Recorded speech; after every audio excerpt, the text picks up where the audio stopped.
Nico, Daniel Riolo et nos drôles de dames, David Lorto, Philippe Auclair, Fred Hermel et Simone Rovera. L'Italie, c'est tout de suite. S'il y avait encore Leonardo, hier soir, il savait déjà qu'est-ce qui est sorti dans la Gazzetta. Il appelait l'agent et tu dis, vous les joueurs et les agents, tout le monde ferme sa gueule jusqu'à la fin de la saison. Et oui, bien sûr.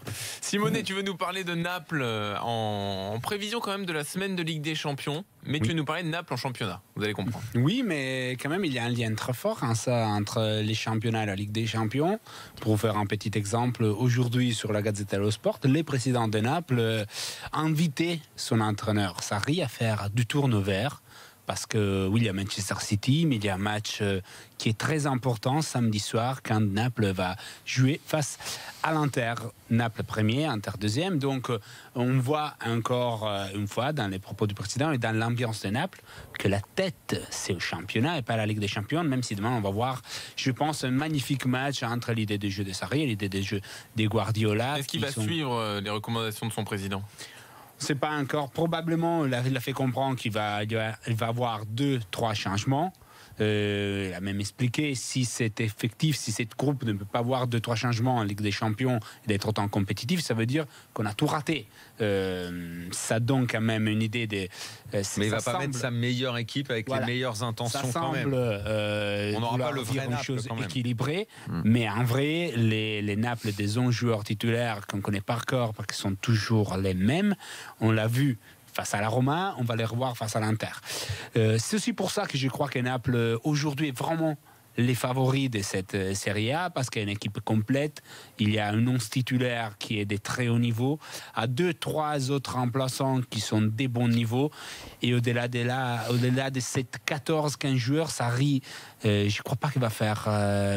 je vais demander aux autres d'être vraiment protagonistes dans la saison parce qu'il a choisi quelle est sa compétition. Le peuple napolitain a choisi quelle est sa compétition. Il y a une vidéo que vous pouvez trouver sur les réseaux sociaux sur les pénaltys ratés de Dybala samedi soir, 97e minute. Dybala rate le pénalty, la Juve perd à domicile face à la Lazio. Et il y a cette vidéo sur... la Juve, ils ont eu un péno à la 92e. 97e. Ah, c'est bizarre ça. 90... Ça te rappelle une... Avec bizarre, ça, la quand même. vidéo, et ça a été... Avant, bizarre, n'a ça. pas été sifflé, après avec la vidéo, elle a été sifflée. Ah ouais. Ah, c'est bizarre ça. Mais il y a cette Tu veux vidéo... dire qu'une où injustice tu a été entends- réparée grâce à la vidéo ? Oui, à mon avis, c'était un penalty évident quand même. C'est sûr, il n'y a pas eu de débat après. Je pense que les mecs de la Lazio, ils pensent aussi ça. Bon, excuse-moi Pourquoi, ouais. Simone, je l'ai relancé. Pourquoi vous le relancez Excusez-moi. Pourquoi vous le relancez N'était pas très content, mais Ah ouais. quand tu vois les Donc images... malgré la c'était- vidéo, ils c'était n'étaient évident. pas contents. Ah, mais si tu Ouais, prends ouais. un penalty à la 97e, t'es pas Ouais, t'es content. jamais contente, mais Je te dis que même les supporters du Milan n'étaient pas contents de voir un penalty à la 90e. Et alors donc Et là ça aussi, faut dire c'était- que le penalty de Dybala raté a été fêté à Naples. Ah bah Ouais. oui. Pour vous dire, énormément. Aujourd'hui, Naples a une avance importante déjà en championnat. C'est pas très déterminant parce que il y a 2 ans, la Juve, après la 10e journée, s'était retrouvée avec 10 points de retard sur la première et après a gagné le titre. C'était un Juve qui était très très forte. Aujourd'hui, il y a un Juve qui est dans ses doutes, les plus grands doutes, parce que comme j'avais dit il y a quelques semaines, il a une dépendance énorme de Dybala.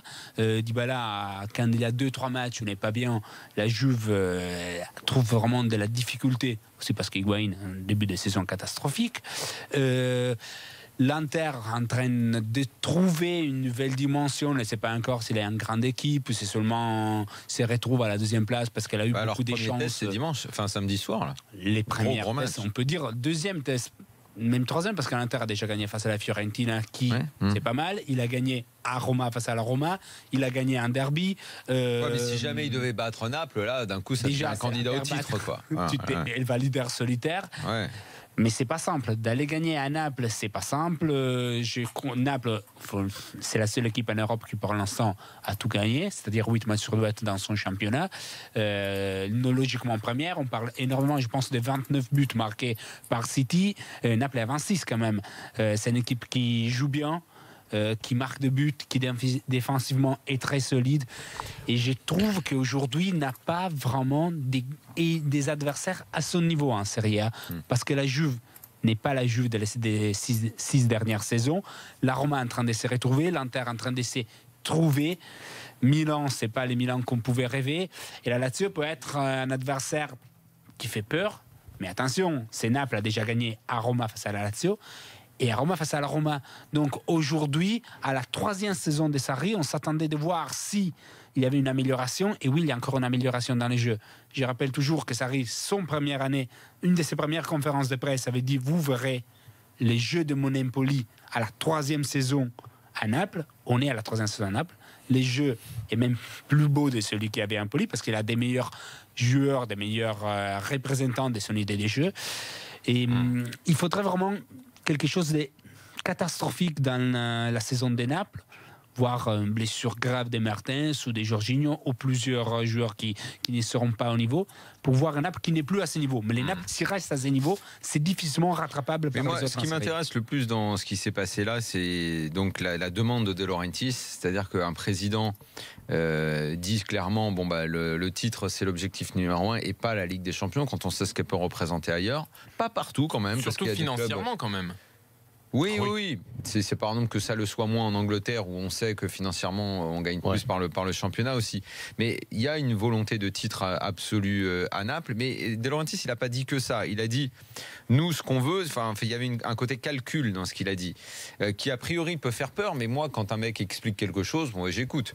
Donc De Laurentiis, il dit, on peut quand même se qualifier, même si on fait une sorte d'impasse sur ce match contre City. Ouais, bien sûr. Ce qui va être important pour nous, comme c'est un mini-championnat, c'est ça aussi le risque de la phase de poule, c'est que nous, on aimerait qu'ils jouent tout à fond, mais il dit, on peut quand même s'en sortir sans jouer à fond ce match, se qualifier éventuellement, mais en aucun cas, je ne prends tous les risques pour perdre quelqu'un, alors que samedi soir, mais ça vous choque pas un président Inter, qui dit à son entraîneur les mecs il va mettre sur le terrain un peu. Parce que ce qui est scandaleux, c'est ça, quoi. Parce que si c'était le président de Manchester, du Barça, du Real, ou d'un grand club européen, on dirait mais quelle honte. Ou alors Nasser, si vous avez vu si Nasser Al-Khelaifi prononçait une phrase comme ça. Non mais je crois. Scandale. Non mais il lui dit pas qui mettre sur le terrain, il lui donne le droit de tourner ou de faire ce qu'il veut. Non mais il y a aussi autre chose à préciser. Mal choisi. Ce qu'a fait le président De Laurentiis, c'est qu'il l'a fait en public, en privé. Beaucoup de présidents l'ont fait et continuent de le faire. Non, mais il y a quelque chose à préciser là-dessus, c'est que l'objectif est dans tout le club. Je pense que Sarri pense la même chose. Ça leur est arrivé d'être en désaccord. Et même dans toute la ville. Oui. Mais la ville, les supporters, les joueurs, l'entraîneur et le président pensent la même chose là-dessus. Ils veulent battre l'Inter samedi soir pour les mettre à distance et effectivement pensent qu'ils peuvent éventuellement se qualifier sans forcément tout donner contre City par ailleurs. Que ça puisse choquer, je l'entends, mais j'entends aussi ce discours-là. J'entends tout, quoi. Je veux bien comprendre. J'entends tout ce qu'ils veulent faire. En gros, exactement. C'est ça la conclusion. Voilà. Sauf quand David quand il t'explique l'arbitrage vidéo. Quand c'est pas bien expliqué, moi la vidéo, on essaye de me l'expliquer depuis 5 ans. Si c'était si pertinent, c'est sûr que je suis pas con. Depuis 15 ans, ça va pas ou quoi, Daniel? Non, parce qu'il y a 15 ans, je pensais que c'était bien. Ah, et t'as changé d'avis depuis? Ah bah évidemment, moi au début je suis pas con, moi aussi je pense que les machines c'est fantastique. Merci Daniel, merci Simonet, merci Pierre, j'étudie le dossier, Philippe, David. Demain revient bien sûr tout au long de la semaine. Après les matchs de Ligue des Champions, on va se régaler tout au long de la semaine avec demain Monaco Beşiktaş pour nos clubs français. Pas forcément le match le plus attrayant. À bientôt.